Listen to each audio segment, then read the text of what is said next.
नमस्कार लाडक्या बहिणींनो, तुमच्यासाठी एक अतिशय महत्त्वाची आणि मोठी अपडेट समोर आली आहे। त्यामुळे व्हिडिओ शेवटपर्यंत नक्की पहा।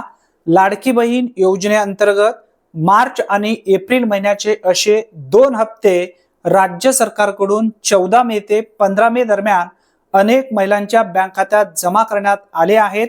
अनेक महिलांना एकाच वेळी हप्त्याचे पैसे मिळाले आहेत, मात्र अजूनही लाखो महिलांच्या बँक खात्यात पैसे जमा झालेले नाही आहेत। त्यामुळे अनेक महिलांच्या मनात सध्या चिंता निर्माण झाली आहे। आपण अपात्र झालो आहोत का, किंवा आपले पैसे आता येणार नाहीत का? परंतु सर्वप्रथम एक गोष्ट लक्षात घ्या, जर तुमचे अर्ज योग्य असतील आणि तुम्ही पात्र असाल तर घाबरण्याची अजिबात सुद्धा गरज नाही आहे। कारण काही तांत्रिक कारणामुळे किंवा कागदपत्रातील त्रुटीमुळे अनेक महिलांचे हप्ते तात्पुरते थांबवलेले आहेत। आता नेमके पैसे का आले नाही आहेत याबद्दलची माहिती व्यवस्थित समजून घेऊया। काही महत्त्वाचे कारण समोर येत आहेत। पहिले कारण म्हणजे ई-केवायसी अपूर्ण असणे। अनेक महिलांनी अद्याप ई-केवायसी पूर्ण केलेली नाही आहे। सरकारकडून यासाठी 30 एप्रिल पर्यंत मुदत देण्यात आली होती, मात्र अजूनही जवळपास 60 ते 65 लाख महिलांची ई-केवायसी बाकी असल्याची माहिती समोर येत आहे। दुसरे कारण म्हणजे आधार कार्ड बँक खात्याशी लिंक नसते।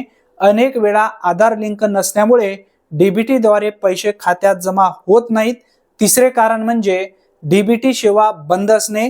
जर तुमच्या बँक खात्यावर डीबीटी सुरू नसेल तर शासनाकडून येणारे पैसे अडू शकतात।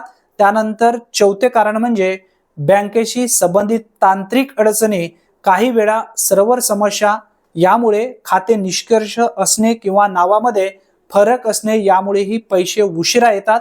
तसेच आर्थिक वर्ष संपल्यामुळे एप्रिल आणि मे महिन्यामध्ये काही तांत्रिक प्रक्रिया सुरू असतात, यामुळे काही खात्यामध्ये पैसे जमा होण्यास उशीर होऊ शकतो। हे सुद्धा तुमच्या लक्षात असू द्या। मात्र जर तुमचे सर्व कागदपत्रे योग्य असतील आणि तुम्ही पात्र असाल तर पुढील काही दिवसांमध्ये पैसे जमा होण्याची शक्यता आहे। विशेष म्हणजे 20 मे पर्यंत अनेक महिलांच्या बँक खात्यात पैसे येऊ शकतात, अशी माहिती समोर येत आहे।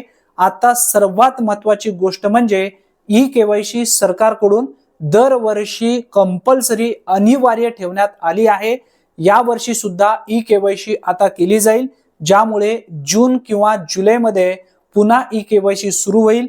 ही प्रक्रिया सुरू झाल्यानंतर त्यावेळी लाडकी बहीण योजनेचा लाभ घेणाऱ्या सर्व महिलांनी ई-केवायसी करावीच लागेल। ज्या महिला वेळेत ई-केवायसी पूर्ण करतील आणि पात्र ठरतील त्यांनाच पुढील हप्ते नियमितपणे मिळत राहील।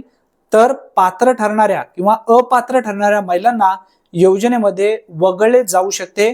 म्हणून आतापासून तुमचे आधार कार्ड, बँक खाते, मोबाईल नंबर आणि डीबीटी सेवा योग्य प्रकारे सुरू आहे की नाही हे चेक करणं फार गरजेचं आहे। एकदा नक्की तपासून घ्या आणि सर्वात महत्त्वाचा म्हणजे कोणत्याही अफवावर विश्वास ठेवू नका। अधिकृत माहितीची वाट पहा आणि तुमचे कागदपत्र अद्ययावत ठेवा।